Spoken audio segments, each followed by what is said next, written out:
What's up guys, welcome back to the channel. We're back here at the wainscot project, and if you've been keeping up with the series, we had the units assembled in the last video, and I've got a little bit of prep work to do on the jambs that we installed, and then once we get that done, we're ready to get these units installed and start putting the header caps on and really start looking at trim work. So with that, let's go ahead and head inside and get started. So we have all of our window jambs prepped and ready. They're all flush, everything's good to go for reveals and all that good stuff. So we've got our first unit over here for our first wall. We did this in a way that we'll have to put this one in first, that one in second, and then this wall in third. And I can show you why once this goes all in. It has to do with the reveals in the corners. So I'm gonna try to grab this thing by myself and see if I can handle this. If not, we'll have to go to the tripod. But this is all one piece. Should be able to just lift it up and get it in place. Pretty easy, not too bad. No, it's not too bad. Okay.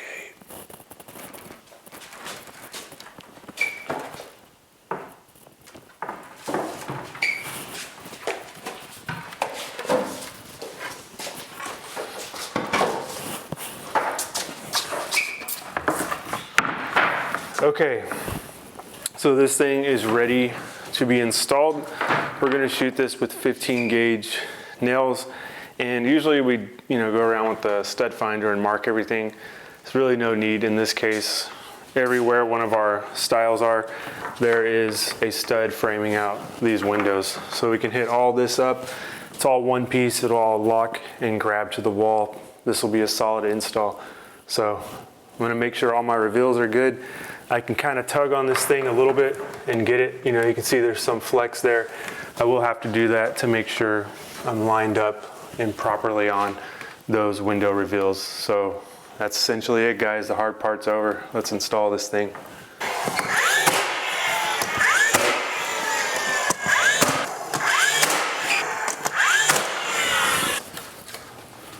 So I actually do need the stud finder over here a little bit.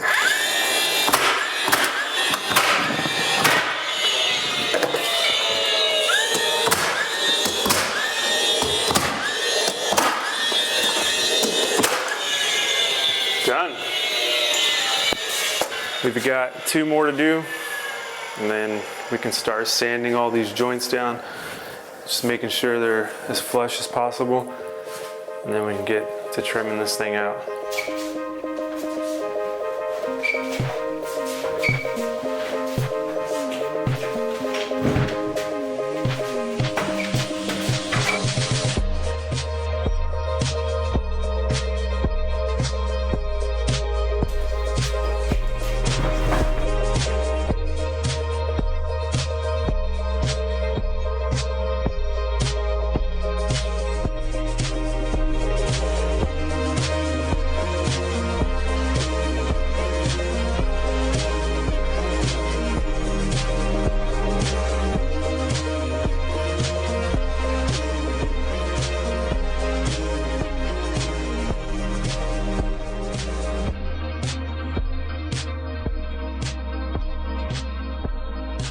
So if you remember earlier, I talked about the kind of order of these things, where that wall would go in first, this one second, and then finally this one third.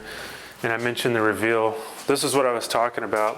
So when these two, wainscot units come together, we want to see the same reveal right here. So what's showing on the face of this style, the measurement there needs to be the same dimension showing on the opposing one across from it. So we've got 2 3/4 and then 2 3/4 there.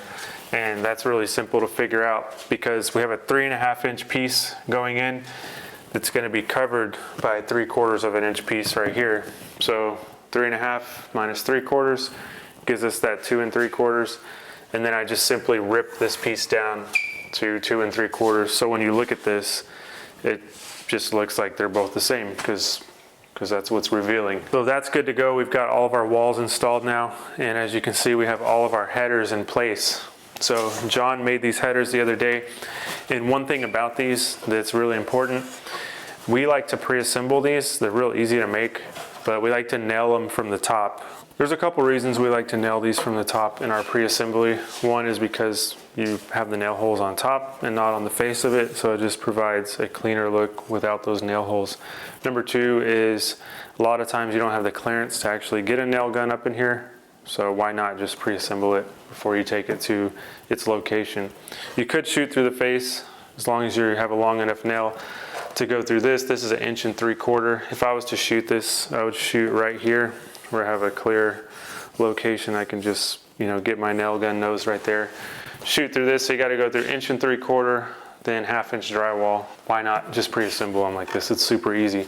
So I'm gonna take this up here, and this thing will just pop in right here. Find my reveal lines, drop it in. I've got framing all above this door. So I check both sides, make sure I'm flush up against my drywall here, and this thing can be installed.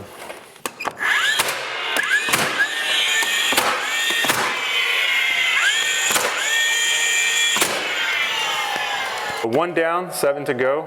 We're just gonna pop these in just like I did there.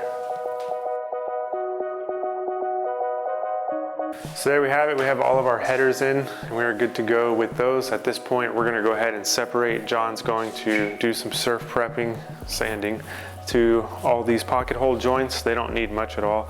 Maybe just some 220 and pass over them for a couple seconds.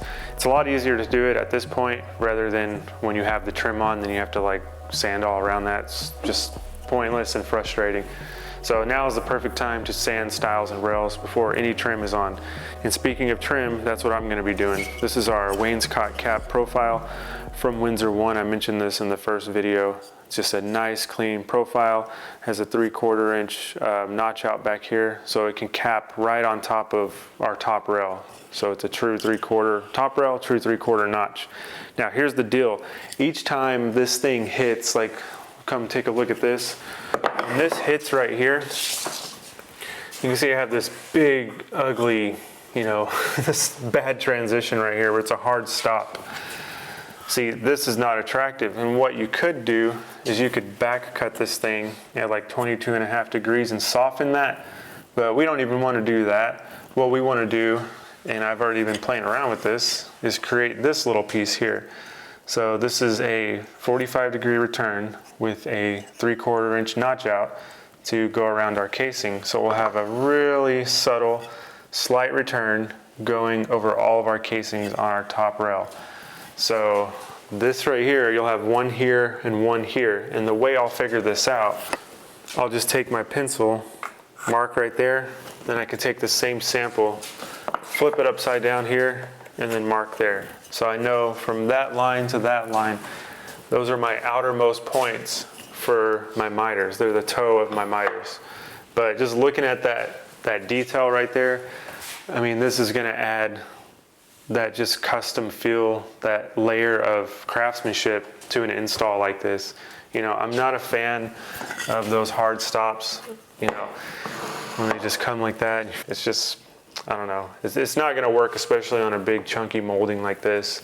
Sometimes we'll do back cuts on really minor pieces, like a shoe molding or something like that, but something so substantial like this, it's nice to have a clean transition like that where it's gonna show in the project the detail of that molding. You get to see that profile turn and see all the shadow lines of it. So this is gonna be cool. However, I have my work cut out for me because there's a lot of little in-betweens here, so I have to do that multiple times and just dial them in to where they pop in there perfect. So while John's sanding, I'm gonna get started on that. All right guys, so it's been about 2 hours since we last spoke to the camera, and that was regarding the wainscot cap. And that's because it took me 2 hours to cut these. It's not a hard process, it's just a lot of movement at the saw. I wanna do a dedicated video on how I cut these later on in the shop when I actually have some time to spare, because I do want to share that with you.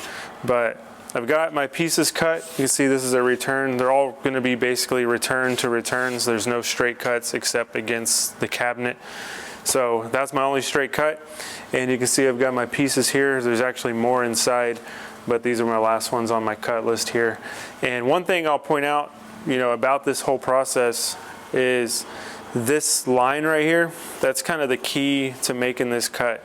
Because if you remember, I said this was a 3/4 offset right here. So that little gap there is 3/4. So it just caps on top of like 1x material. And then that's a 3/4 inch notch too, because I'm capping, or I'm wrapping around my stiles. So that's essentially what you're doing, but there's a couple little tricks to it. And like I said, I want to dedicate a whole video to it because it's a little involved. But to get this look, I think it's worth it to spend the 2 hours and have this for a lifetime. You'll be able to see these returns rather than just a hard straight cut like I spoke of earlier.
More.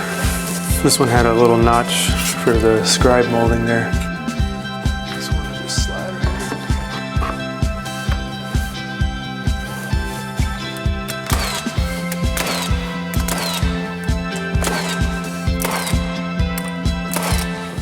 All right guys, that's gonna wrap it up for today over here at the wainscot project. Another productive day. I always love doing installs, and especially, kind of detailed trim work with those returns wrapping around those casings and whatnot with that cap.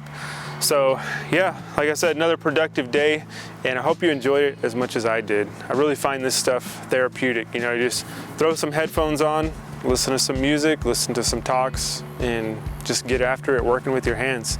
You can't beat it, especially the way the weather's been lately. It's been nice. But anyways, we'll be back over here tomorrow, knocking some more of this out and giving you guys updates as we go. So as always, any questions or comments, leave them down below.